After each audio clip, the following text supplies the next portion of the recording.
Y mientras tanto vamos a abrir nuestras Biblias en Marcos capítulo 7. Marcos capítulo 7 versículos 24 al 30.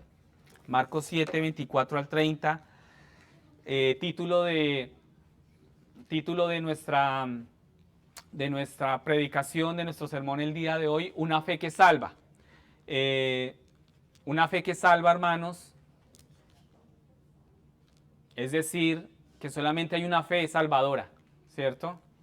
Solamente hay una fe salvadora en medio de innumerables formas de fe o de creer que hay en el mundo, pero solamente hay una fe que salva. Solamente hay una fe que salva. Y yo me tomé el atrevimiento, por decirlo así, de volver a recordarles el significado de fe en hebreo. ¿Sí? Esto ya lo habíamos tocado anteriormente, ya lo habíamos estudiado un par de domingos atrás, pero quise volver a traerlo porque realmente hoy Dios quiere volver a hablarnos sobre la fe, ¿sí? Una fe que salva, una fe salvadora. En la Biblia, en hebreo, la palabra hebrea para fe es emuná.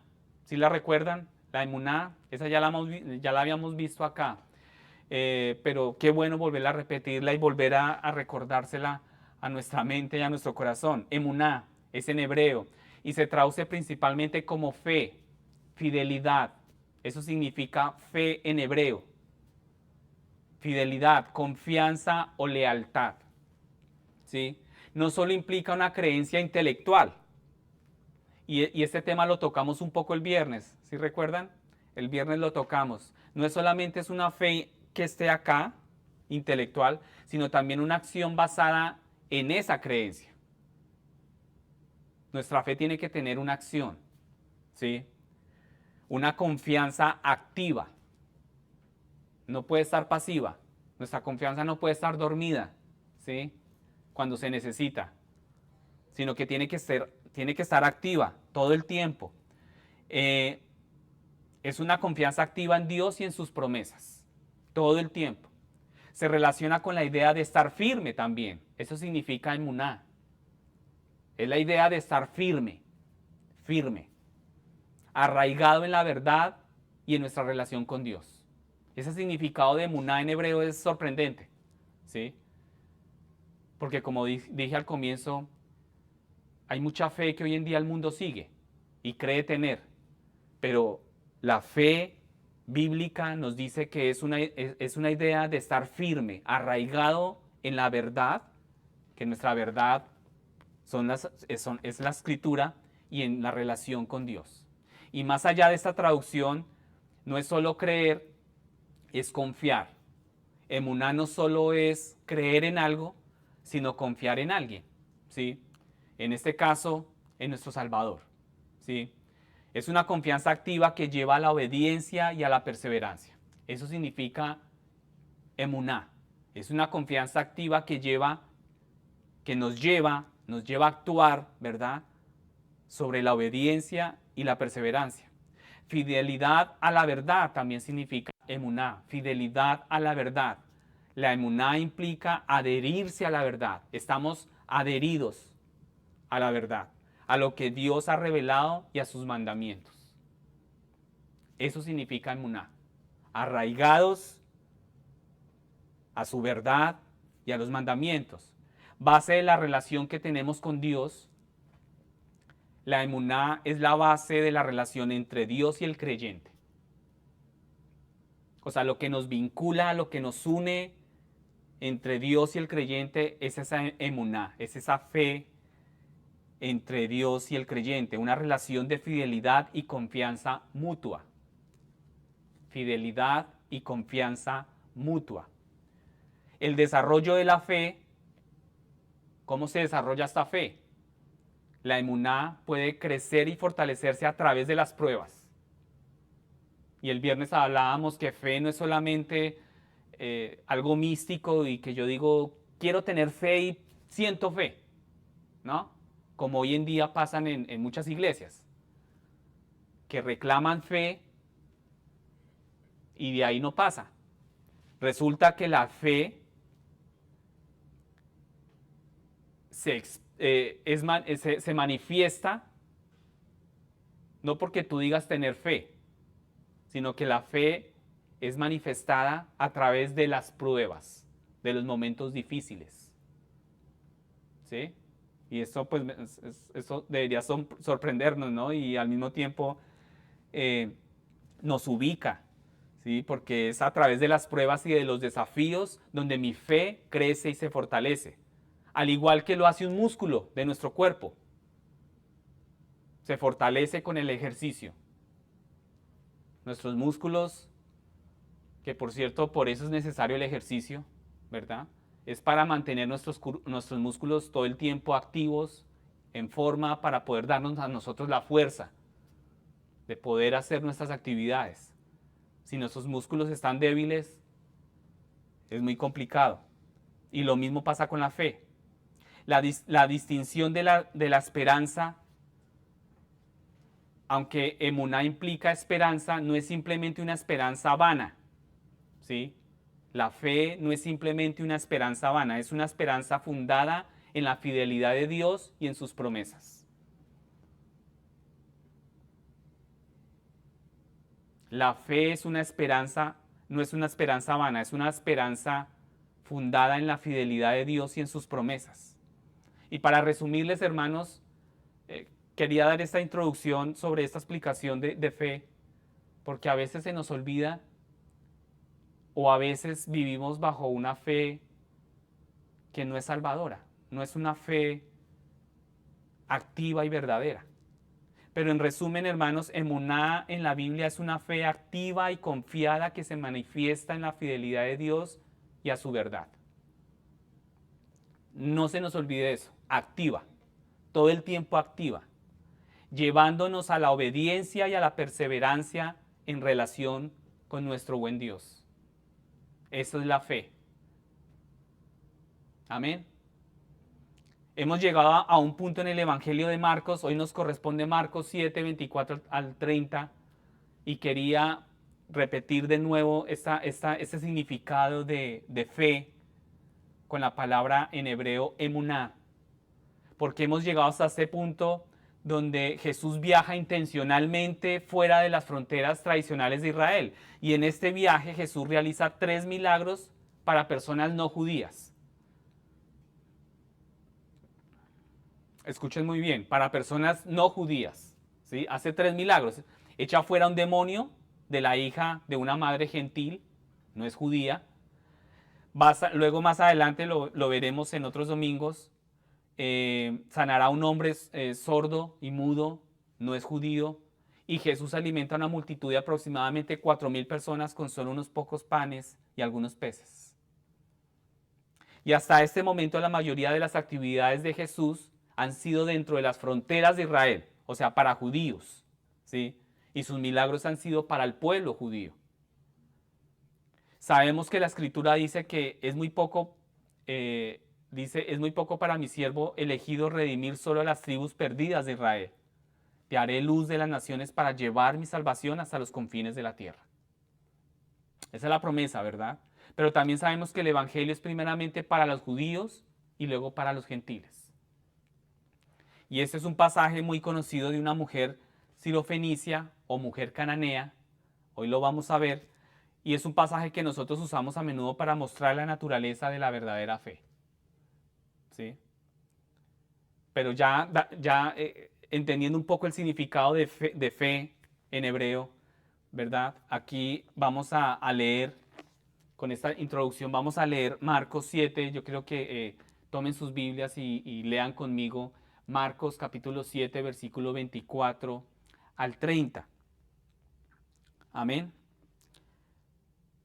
Entonces, el título es La mujer sirofenicia, tengo yo aquí en mi Biblia, y dice así la palabra del Señor. Levantándose de allí, Jesús se fue a la región de Tiro, y entrando en una casa, no quería que nadie lo supiera, pero no pudo pasar inadvertido, sino que enseguida, al oír hablar de él, una mujer cuya hijita tenía un espíritu inmundo fue y se postró a sus pies. La mujer era gentil, sirofenicia de nacimiento, y le rogaba que echara al demonio fuera de su hija. Y Jesús le decía, deja que primero los hijos se sacien, pues no está bien tomar el pan de los hijos y echarlo a los perrillos. Es cierto, Señor, le dijo ella, pero aún los perrillos debajo de la mesa comen las migajas de los hijos. Jesús le dijo, por esta respuesta, vete, ya el demonio ha salido de tu hija. Cuando ella volvió a su casa, halló que la niña estaba acostada en la cama y que el demonio había salido. Amén. Este es un pasaje que siempre hemos leído, que siempre lo hemos estudiado y que siempre nos ha llevado a la fe, ¿verdad? A la fe. Esa palabra que para el cristiano muchas veces se hace como inalcanzable, ¿no? Fe, o sea, ¿cómo hago para tener fe? ¿Sí? Y mucho cristiano se cuestiona y se hace una fórmula en su cabeza de cómo hacer para tener fe. Pero ya con el significado que escuchábamos al comienzo sobre el emuná, vamos a ver que de los 35 milagros registrados de Jesús, ¿sí sabían que habían 35 milagros registrados en la palabra de Jesús? Bueno, hay 35 milagros registrados que se encuentran en los evangelios. Solo unos pocos involucran a personas no judías. Solo unos pocos milagros involucran a personas que no son judías, ¿sí? En el incidente que precede a este relato, Jesús acaba de ser confrontado. Ustedes recordarán que antes de este relato, Jesús fue confrontado por los líderes religiosos judíos, ¿sí? Y la discusión se ha centrado en el tema de qué es limpio y qué no es limpio. Es decir, qué es limpio y qué es inmundo. Y Jesús acaba de enseñar a sus discípulos y a nosotros una valiosa lección. No solamente es una enseñanza para los discípulos, sino hoy en día, después más de 2000 años, hay una lección para nosotros. ¿Cuál es esa lección? Tanto los judíos como los gentiles son inmundos, ¿cierto? Hay una condición y una naturaleza caída, tanto en judíos como en no judíos. Es decir, tanto en judíos como en los gentiles. ¿Sí? Todos comenzamos esta vida con el problema del pecado. Sabemos lo que el pecado ha hecho en la raza humana. Lo sabemos y lo estamos empezando a entender y hemos empezado a tener como esa relación del concepto de pecado, ¿no? Y el problema que esto ha causado, ¿en qué parte de nosotros o de dónde surge el pecado? Que lo estudiábamos hace 8 días. ¿Quién me responde? ¿De dónde sale el pecado? De adentro hacia fuera, de nuestros corazones, ¿verdad? Nuestros pecados nos hacen inmundos ante Dios. Y eso es lo que la palabra nos enseña. Nuestros pecados nos hacen inmundos ante el Dios vivo y 3 veces santo. Entonces no hay diferencia entre judío o gentil. Todos somos pecadores, ¿sí? Todos somos pecadores y todos necesitamos a un Salvador. Todos necesitamos a un Salvador, sea judío o sea gentil. Después de este incidente con los líderes religiosos de Israel, los fariseos y los escribas, empezamos a ver en el versículo 24. Pasen conmigo, iniciemos en el primer versículo, que es el 24. Dice que se levantó y se fue de allí a la región de Tiro y de Sidón, ¿cierto? Y queremos recordar que Jesús estuvo en la ciudad de Capernaum. Capernaum está en la esquina noroeste de Israel, a lo largo del mar de Galilea. Entonces Jesús se levanta de allí y se dirige a la zona de Tiro y Sidón. Tiro y Sidón. ¿Sí? A esta zona, a estas regiones. ¿Y dónde está Tiro y Sidón actualmente? Tiro y Sidón actualmente, hoy en día, Tiro y Sidón son ciudades del actual Líbano. Actual Líbano. Entonces, esta región limita con Galilea por el oeste, es una región vecina de Israel a lo largo de toda la costa mediterránea, ¿sí? Y era una zona plagada de paganismo. Estas zonas de Tiro y de Sidón son zonas paganas, plagadas de paganismo. el Señor se retira hacia la región de Tiro y de Sidón, al norte de Galilea, en el lugar que hoy conocemos como el Líbano. Si quieren, cuando lleguen a su casa, abran o busquen el mapa, ¿verdad? Cuando ustedes vean ahí Líbano, antiguamente era Tiro y Sidón, ¿verdad? Un comentarista señala que la ciudad de Tiro representaba la más extrema expresión del paganismo que un judío esperaría encontrar fuera de las fronteras de Israel. Un comentarista sobre este versículo, él señala que representa la más extrema expresión del paganismo que un judío podía encontrar en esos tiempos. ¿Sí? Entonces, que mis hermanos, yo pienso que es sumamente significativo que el Señor haya escogido precisamente esa región como un lugar de su retiro. ¿Sí? Cristo vino a comprar un pueblo compuesto de toda lengua, tribu y nación. Cristo vino para comprar un pueblo compuesto de toda lengua, tribu y nación. Ahora bien, aunque Jesús entra en territorio gentil, esto no debe verse como una misión solo a los gentiles. O sea, Jesús solamente estaba enfocado hacia los gentiles. No. Lo más probable es que Jesús se esté retirando de la hostilidad que tenía de la guerra constante que había con los líderes religiosos, ¿cierto? Y él está buscando un área donde no lo sigan. Tiro está a solo 35 millas de Capernaum, más o menos 2 días caminando. Así que es una distancia terriblemente larga, pero, perdón, es que llegó un mensaje de los que, no se asusten por favor. Están avisando sobre el huracán. ¿Sí sabían que viene un...? Muy bien.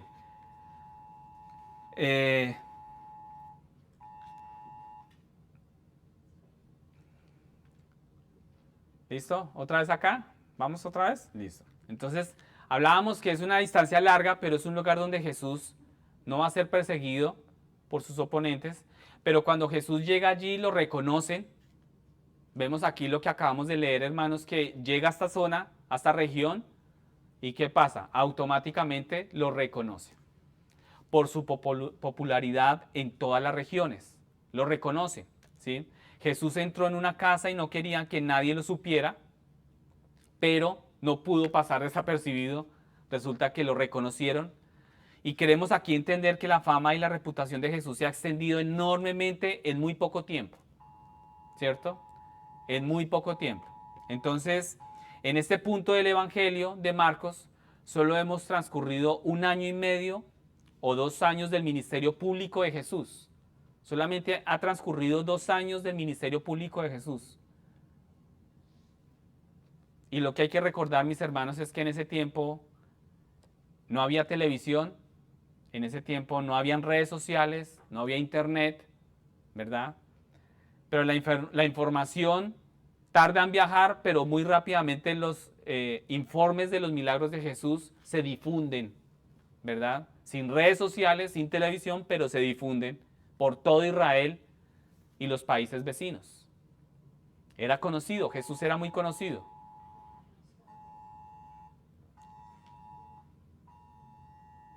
Le llegan más mensajes a Ginger que a nosotros. Entonces queremos recordar que anteriormente había gente de esta región que venía a ver a Jesús, ¿sí? En Marcos capítulo 3, ustedes recuerdan en Marcos capítulo 3, versículos 7 al 8 se nos dice que Jesús se fue con sus discípulos al mar y le siguió una gran multitud de Galilea y le siguió una gran multitud de Judea, de Jerusalén, de Idumea, del otro lado del Jordán y de la región de Tiro y de Sidón. Ahí ya se había nombrado, en ese capítulo 3 de Marcos, lo vimos acá también, a la región de Tiro y Sidón. Así que en lugar de entrar en la casa sin ser visto, la gente reconoce a Jesús. ¿Sí? Era muy complicado que no lo reconocieran. Y todo el mundo empezó a decir, oye, ese es Jesús, mira quién está aquí, Jesús está acá en nuestra región. Imaginémonos un poco, ¿verdad? El asombro, el alboroto, pero empiezan a decir, Jesús está aquí. Jesús está aquí. Pasen conmigo al versículo 25. Versículo 25. Sino que enseguida, al oír hablar de él, una mujer cuya hijita tenía un espíritu inmundo fue y se postró a sus pies. Ahora bien, no queremos equivocarnos. La hija de esta mujer dice que acá tiene un demonio, ¿verdad? Vamos a estar seguros de algo, hermanos, y es que en el versículo 26 la mujer quiere que Jesús eche fuera al demonio. En el versículo 29 Jesús dice, el demonio ha salido de tu hija. Y en el versículo 30 se nos dice que el demonio se había ido.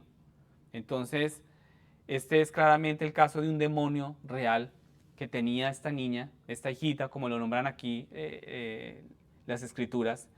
Y ahora cuando leemos que ella cayó a los pies de Jesús, queremos entender que ella está mostrando un gran respeto y reverencia por Jesús. Esta mujer cananea, ¿verdad?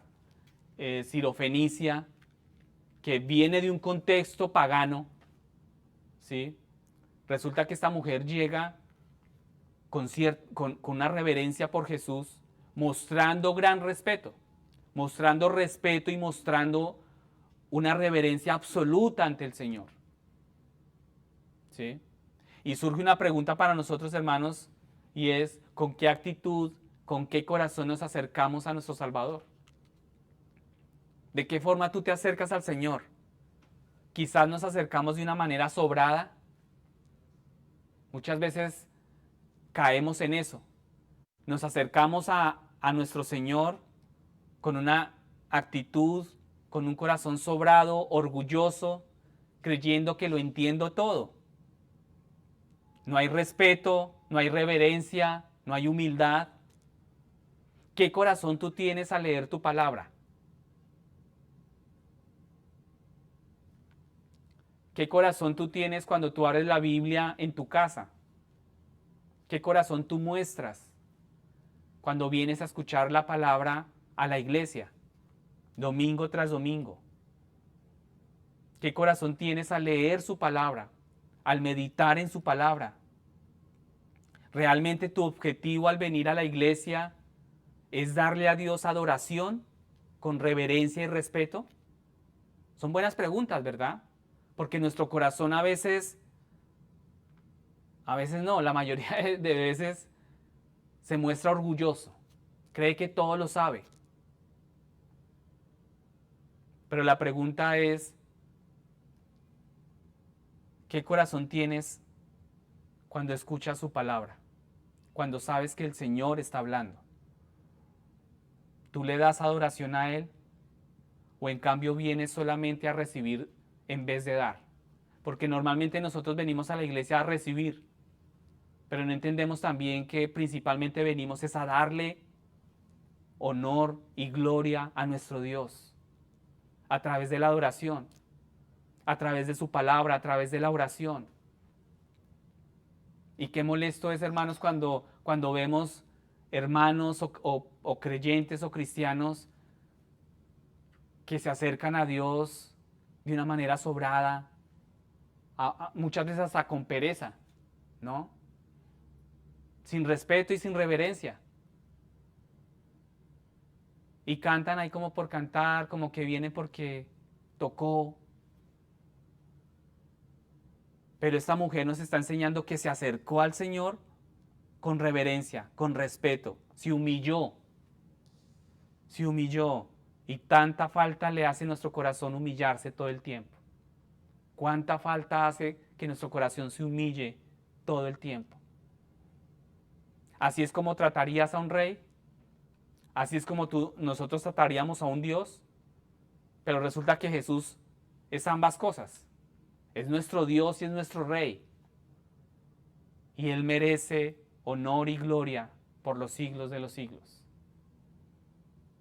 Pero muchas veces no venimos a Él con esa misma reverencia, y esta mujer nos enseña a eso, que aunque no sabemos su nombre, no está registrado, no conocemos mucho de esa mujer, pero sí está lo más importante.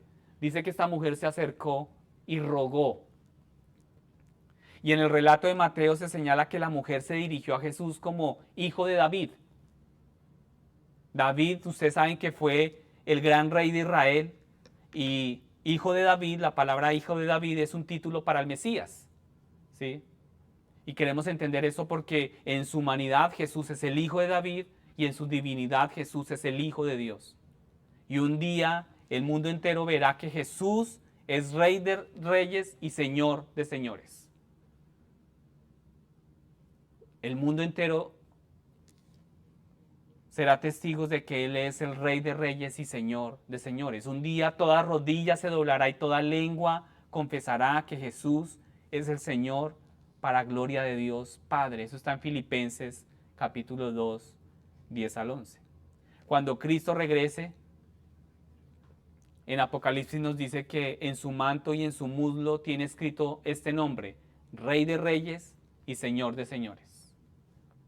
Rey de Reyes y Señor de Señores. Y esto debería hacernos preguntar, ¿me acerco a Jesús con ese nivel de respeto? Miren lo que dice Apocalipsis 19:8, que en su manto y en su muslo Él va a tener escrito este nombre: Rey de Reyes y Señor de Señores. Toda rodilla se doblará y toda lengua confesará que Jesús es el Señor. Entonces, me acerco con Jesús con respeto, me acerco a Él con esa reverencia, entiendo realmente que Jesús es Dios, que Jesús es Rey. Te acercas al Creador, fuente de todo poder y sabiduría, reconociendo tu condición y tu necesidad. Y esto enseguida nos lleva a anhelar y a rogar por su palabra, su presencia, y anhelarlo a Él. Anhelarlo a Él. Amén. Entonces, es importante, hermanos, que nos acerquemos al Creador, fuente de poder, de sabiduría, pero al mismo tiempo reconociendo nuestra condición y necesidad de Él. Y esta mujer entiende en cierto nivel la majestad de Jesús, ella reconoce su divinidad y con reverencia se acerca a Él. Y recordemos del contexto del que ella viene, ¿no? Una ciudad pagana sumergida en la incredulidad y pecado. Ahora pasen conmigo al versículo 26, hermanos. Versículo 26 dice, la mujer era gentil, ¿sí? Como lo somos aquí todos nosotros, gentiles. Resulta que la mujer era griega, sirofenicia de nacimiento. No sabemos el nombre de esta mujer, pero ¿qué aprendemos de esta mujer? La palabra nos dice que ella era sirofenicia de nacimiento, ella es una persona de esta zona local, de la región de Tiro y de Sidón, que es étnicamente fenicia, actualmente está bajo el control de Siria. Actualmente es la Siria, ¿verdad? Es la región de Siria. Así que esta es la razón por la que está compuesta, es decir, se dice Siria, hoy en día se nombra Siria, ¿verdad? Salió de la palabra sirofenicia, de allí salió Siria, ¿no? Entonces, también aprendemos que ella era una gentil que hablaba griego. Griego no significa que ella fuera de Grecia, sino que es un término que a veces se usa para referirse a los gentiles. Y el griego era el idioma común de la parte oriental del Imperio Romano. ¿Cuántos han escuchado de Alejandro Magno? ¿Cuántos han escuchado de Alejandro Magno? Alejandro Magno, ¿se han escuchado? Unos 300 años antes de Cristo, 300 años antes de Cristo, Alejandro Magno de Grecia había conquistado todo, desde Grecia hasta Egipto, y con ello convirtió el griego en la lengua común del imperio. Y esa es la razón por la que el Nuevo Testamento está escrito en griego, era el lenguaje común de todas las iglesias primitivas. Cada uno todavía tiene su propia lengua local, pero la mayoría de la gente también hablaba griego. Además de arameo, se han escuchado en lenguaje el arameo, el hebreo. Jesús también habla griego. Jesús hablaba arameo, hebreo y griego. Esta mujer habla griego, entonces ella le estaba pidiendo que echara fuera al demonio de su hija. La palabra pedir aquí Aquí cuando ella dice que le rogaba o le pedía, indica que se trataba de una petición repetida. O sea, en el original significa que ella repetía esta petición una y otra vez al Señor. ¿Sí? Ella preguntaba una y otra vez y esto debía hacernos pensar en el juez injusto. Ustedes recuerdan esta historia del juez injusto en Lucas 18. Jesús contó a sus discípulos una parábola sobre la necesidad de orar siempre y no desmayar. Esta mujer no desmayó, ¿verdad? Sino que fue persistente en esta petición. Y recordemos que en Lucas 18 Jesús dijo que había un juez corrupto, ¿sí? Que no quería hacer lo correcto. Sin embargo, una viuda seguía acudiendo a él día tras día pidiendo justicia. Había una viuda que estaba acudiendo a este juez pidiendo justicia día tras día, día tras día. Finalmente, gracias a la persistencia de esta mujer, este juez corrupto respondió a su petición. ¿Sí? Entonces Jesús dice, ¿acaso Dios no hará justicia a sus elegidos que clama a Él día y noche? ¿Acaso tardará en ayudarlos? Y yo creo que nosotros hemos sido testigos, ¿no? de la fidelidad y de la ayuda de nuestro Dios. ¿Acaso tardará en ayudarnos el Señor? No, Él hará justicia pronto. El Señor hace justicia. Y la idea aquí es que siempre debemos ser persistentes en la oración, incluso cuando parece que no estamos recibiendo respuestas. Incluso cuando vemos que todo está como en silencio, ¿no? Como que clamamos, rogamos, Señor, sálvame, ayúdame en este momento difícil, y como que sentimos que Él no nos escucha, que Él no está con nosotros.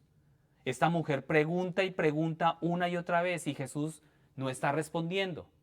Jesús no respondió, pero eso no significa que no lo vaya a hacer eventualmente.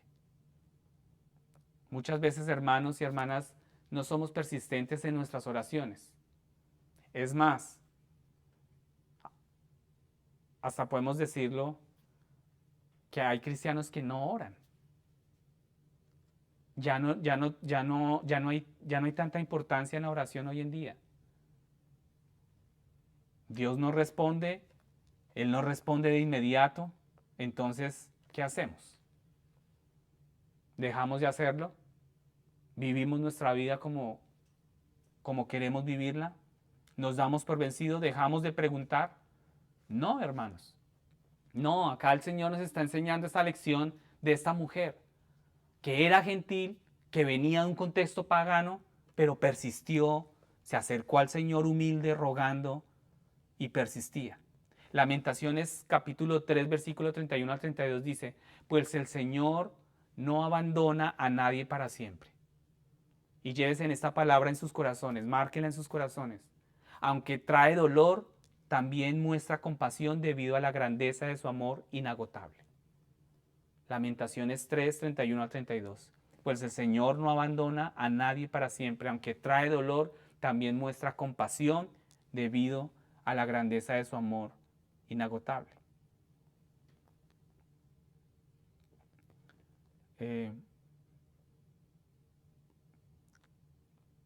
La palabra hija indica pequeña hija, hijita, ¿no? Que es lo que vemos acá. Esta mujer está sin duda angustiada. Su pequeña hija está afligida. Y nosotros los que somos padres acá, sabemos qué es eso, ¿no? ¿Qué padre no quiere que su hijo mejore? ¿Qué padre se va a rendir ante alguna necesidad de su hijo o hija?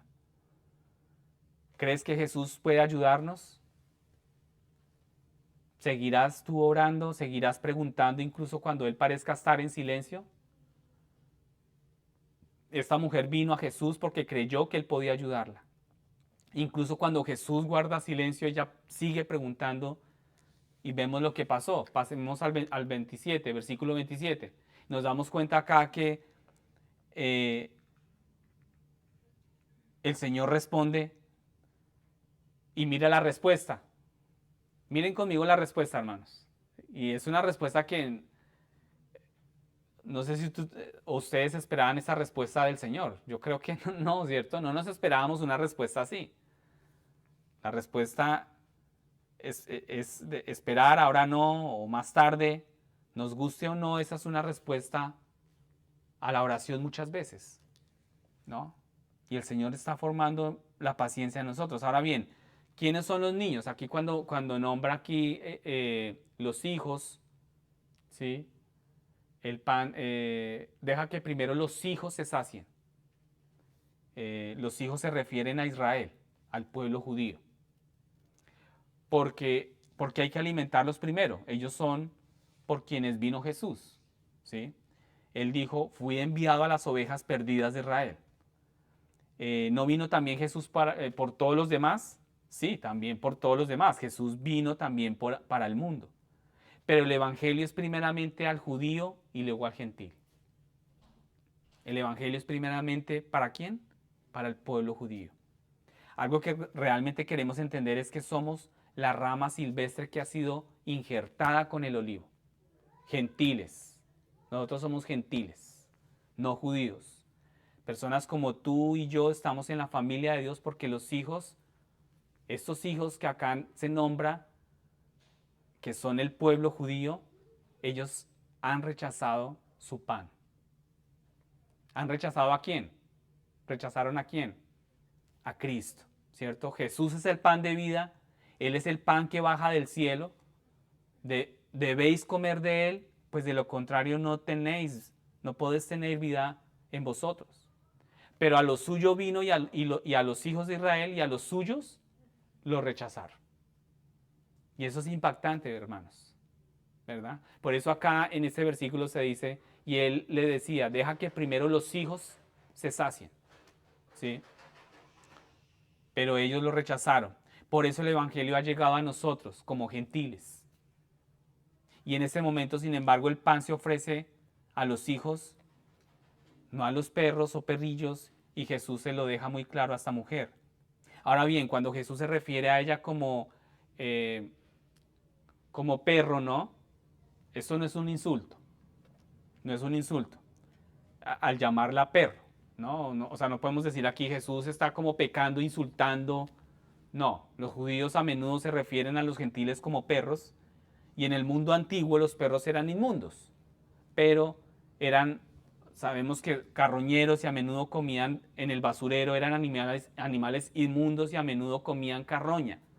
Y en aquellos días llamar a una persona perro era un insulto. Fue de hecho el peor insulto que se le podía dar a una persona en ese tiempo.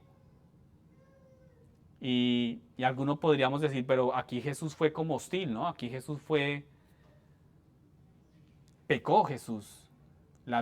Pero debemos entender también que la vida sin pecado de Jesús es como un componente importante de nuestra expiación. Es importante entender que Jesús nació sin pecado a través de la Inmaculada Concepción y Jesús vivió una vida completamente sin pecado. Él puso su vida perfecta en tu lugar y en el mío. Y si Jesús no hubiera tenido una vida sin pecado, entonces no habría podido expiar nuestros pecados. Es decir, no estaríamos en este momento como estamos. Así que en la respuesta a esta pregunta, Jesús eh, dice acá, además de los perros salvajes en la antigüedad, también existían los perros domésticos. Entonces, por eso es que ustedes ven aquí la palabra, ¿cuál es la palabra que ven aquí al final? Perrillos, ¿no? Y es la palabra que ustedes ven allí en sus Biblias.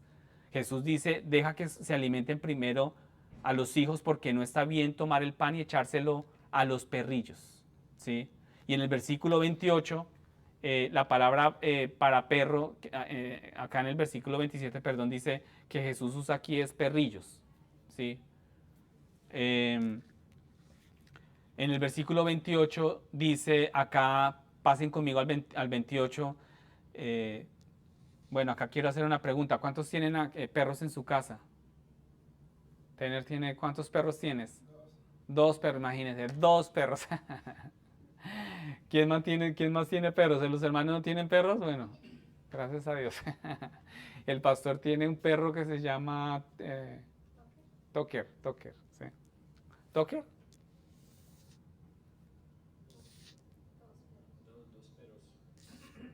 Ahora, uno. Tucker, ¿se llama? ¿Tucker? Tucker. Tucker. Tucker. Tenerse burla de mí, mira, de mi inglés, se está burlando de mi inglés. Tucker. Ok. Sí. Brody. Brody. Nombres bastante, ¿no? Brody, Tucker, ¿no? Toca, todos los toca poner la mano así. Ok. Entonces, si los que tienen perros acá, sabes, deben saber ustedes qué es darles de comer desde la mesa, ¿no? Y nosotros cuando hemos ido a casas, cuando hemos estado en la casa del pastor que nos ha invitado o a otras, donde tienen perros, por lo menos donde yo trabajo con mi amigo Jay, uno se sienta a la mesa a comer y adivina quién está ahí mirándolo a uno con cara de ternura. El perro, ¿cierto? El perro está ahí. Entonces, y se puede convertir en una molestia. Tú estás comiendo y el perro te está mirando todo el tiempo. Todo el tiempo. Si tienes tus niños en la casa, ¿cuántos tienen niños en la casa? Pequeños, ¿cierto? Nosotros podemos saber a menudo que muchas migajas caen, ¿cierto? Caen debajo de la mesa después de que han comido. Cuando tenemos niños pequeños, ¿cómo queda la mesa y cómo queda debajo de la mesa? Llena de comida. Queda un desastre, literal, ¿no? Como dice mi esposa, queda un desastre. Y es una buena regla, hermanos, no alimentar a tus perros desde la mesa, ¿no? Es una regla muy buena no alimentarlos desde la mesa, de lo contrario, cuando tú te sientes a comer, ellos esperarán recibir algo de ti. ¿Sí?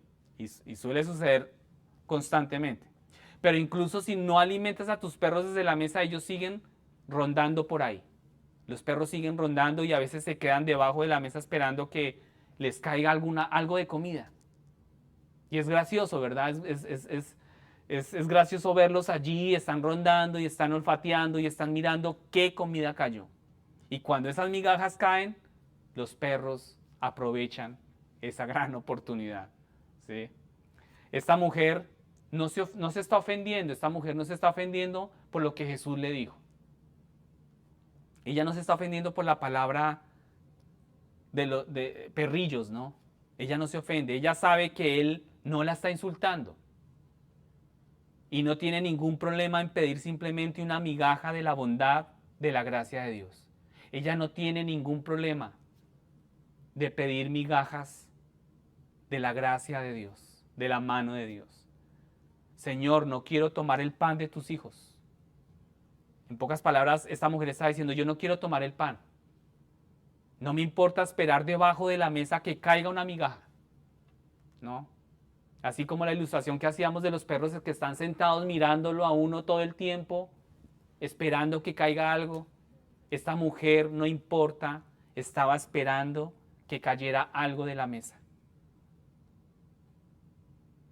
¿No sería fantástico si nosotros que somos los niños también tuviéramos esa actitud, hermanos? Ese corazón, esa humildad para esperar que esa migaja de gracia caiga en nuestros corazones, nuestros corazones duros y obstinados. Sería fantástico, ¿no? Sería glorioso que migajas de su mano, de la mano de Dios, caigan a nuestras vidas. Y muchas veces exigimos muchas cosas al Señor. Por el contrario, nuestras vidas exigen cosas, ¿no? Y nos elevamos a alguna posición elevada, muchas veces más elevada que el mismo Dios. Y pensamos erróneamente, Señor, me merezco esto. Yo merezco tener esto, yo merezco que tú me mandes esto. ¿Es igual a la actitud de esta mujer? Claro que no, ¿cierto? Esta mujer está rogándole por esas migajas. Por el contrario, nosotros muchas veces erróneamente le exigimos a Dios que nos dé. Y es por eso que hoy en día existen tantas ideologías y enseñanzas tan antibíblicas, donde exigen de una manera autoritativa, se dice, de una manera irrespetuosa, ¿no? Declarando y decretando que el Señor tiene que darle lo que su carne desea. Enseñanzas antibíblicas. Sabemos, hermanos, que cuando las personas realmente se entienden a sí mismas en su relación con el Señor, no piensan bien de sí mismas. Cuando nosotros nos enfrentamos al Evangelio, el Evangelio nos confronta con una condición real que hay en nosotros. Y ya automáticamente tú, al entender esa condición, tú ya no puedes exigir nada. Pero como hoy en día la gente no se le está confrontando con el Evangelio, y el Evangelio incomoda, el Evangelio confronta. La maravillosa realidad es, hermanos, que no somos, el ser humano no es lo más bajo, sino somos creación a imagen de Dios, ¿verdad? Somos la obra cumbre de su creación, estamos incluso por encima de los ángeles, dice la palabra. ¿Recuerdan el salmo que leímos al comienzo? Habla sobre esto. Estamos incluso por encima de los ángeles, pero aún estamos por debajo de Dios. Y eso se nos olvida. Constantemente se nos olvida, porque nos creemos nosotros nuestro propio Dios. Somos nosotros el Dios que gobernamos nuestras vidas a nuestro antojo. Pero aún estamos por debajo de Dios y a menudo necesitamos recordar eso. ¿Y qué respuesta la de esta mujer? Jesús respondió con algo fuerte, pero esta mujer no se quedó atrás. Esta mujer respondió de una manera asombrosa y mire lo que Jesús le dice a continuación. Pasen conmigo al versículo 29. La respuesta es, entonces le dijo, por esta respuesta puedes irte, el demonio ha salido de tu hija. Porque es que esta mujer también respondió de una manera que, sí, y muy claro, ¿no? O sea, ella tenía claro a lo que iba, lo que necesitaba del Salvador. Y en el versículo 30, cuando regresó a casa, dice, halló a su hija acostada en la cama y el demonio había salido. Uno podría decir, Señor, o quizás ella pensó y dijo, Señor, ¿no tienes que venir a mi casa? ¿Acaso tú no tienes que venir a mi casa? Señor, ¿no tienes que imponerle manos a mi hija? Señor, ¿puedes simplemente decir la palabra y esto sucede? Sí, Jesús simplemente puede decir la palabra y sucede. Y es muy triste, pero solo 2 veces encontramos, o Jesús encontró una fe como esta, y no la encontró en Israel. Es lo más sorprendente. Solo en 2 ocasiones Jesús encontró una fe tan asombrosa como esta, y no fue entre los judíos. La primera, esta mujer, la mujer gentil. ¿Y cuál es la segunda? A ver, ¿quién me dice? ¿Cuál es la segunda? Dime. Dime. No. No. No las nombre todas, hermana, porque hasta que llegue la del centurión romano. ¿Recuerdan que dijo, si sé lo que es ser un hombre bajo autoridad? Si le digo a este que vaya y él va, le digo a este que venga y viene. El centurión romano sabía lo que era autoridad y tener órdenes a sus hombres, bajo órdenes. ¿Sí recuerdan ese episodio? Solo en esas 2 ocasiones Jesús encontró esta fe y no eran en personas del pueblo de Israel, no eran judías. La pregunta para cada uno de nosotros es, hermanos, amados, ¿ha encontrado Cristo una fe como esta en nosotros, en cada uno de nosotros? Esa es la gran pregunta, ¿no?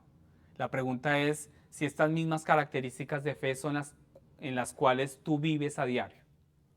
¿Tú vives a diario con esa fe? Para concluir hoy, hermanos, vamos a tener presentes estos puntos de aplicación y de meditación para también estudiarlos el próximo viernes. Primer punto, Jesús es Señor y Rey. Segundo punto, arrodíllate ante Él. Tercer punto, persiste en la oración. Y último punto, y cuarto, acepta su gracia hacia ti. Y es lo que creo que resume lo que vemos en esta historia de esta mujer sirofenicia. Y permítame hacerte una pregunta. ¿Te has postrado a los pies de Jesús? Sabemos que Jesús es el camino, es el único camino, es la verdad, es la vida. Y nadie viene al Padre si no es a través de Él. No tenemos mayor necesidad, hermanos, sino que arrepentirnos de nuestros pecados y volvernos a Jesús. Sabemos que nuestros pecados nos ponen bajo condenación, bajo la ira de Dios, y se acerca el día en que cada uno de nosotros morirá o Jesús regrese, ¿no? No sabemos qué venga primero. Pero cuando cualquiera de estas dos cosas suceda, entendamos, hermanos, que vamos a comparecer ante un Dios justo, santo, y seremos juzgados. Y ninguno de nosotros puede presentarse ante Dios por sus propios méritos. Solo podemos estar ante Dios si hemos confiado en Cristo Jesús. Aquellos que no se han convertido a Jesús serán juzgados por sus pecados, serán condenados, y podemos pensar que esa condenación es en la eternidad, ¿verdad? Pero aún aquí, lo que se vive en la tierra sin Cristo también es condenación. No solamente en la eternidad. Ante un mundo cruel, ante un mundo caído, realmente es muy condenatorio. Vivir sin Cristo hoy en día, sin Él, vivir sin Él es condenatorio también. Pero la oferta de Dios en Cristo es el perdón y la vida eterna. De la misma manera, no solo en la eternidad obtenemos el perdón y vida eterna, sino que aquí en la tierra, vivir con Cristo en un mundo tan cruel y caído realmente puede ser glorioso para nosotros. Gozosos de disfrutar de Cristo aquí y ahora.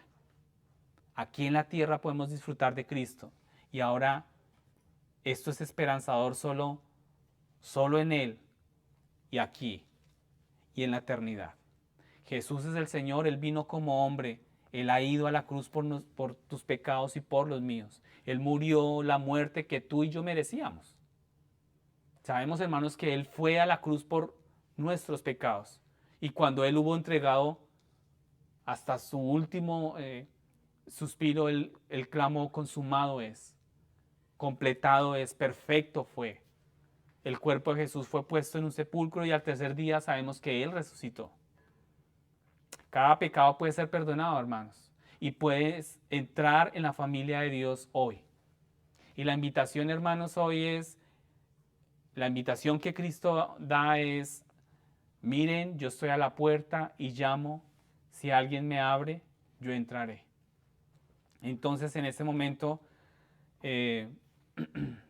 por segunda vez, vamos a tratar de hacerlo todos los domingos. Vamos a hacer dos invitaciones. Primera invitación: si nunca antes has aceptado a Cristo y hoy te gustaría recibirlo, aceptarlo, confiar, creer en Él, puedes pasar al frente, o allí desde tu lugar puedes hacerlo. Y segunda invitación: si ya has recibido a Cristo pero nunca has dado el paso de obediencia a través del bautismo, también puedes acercarte a los pastores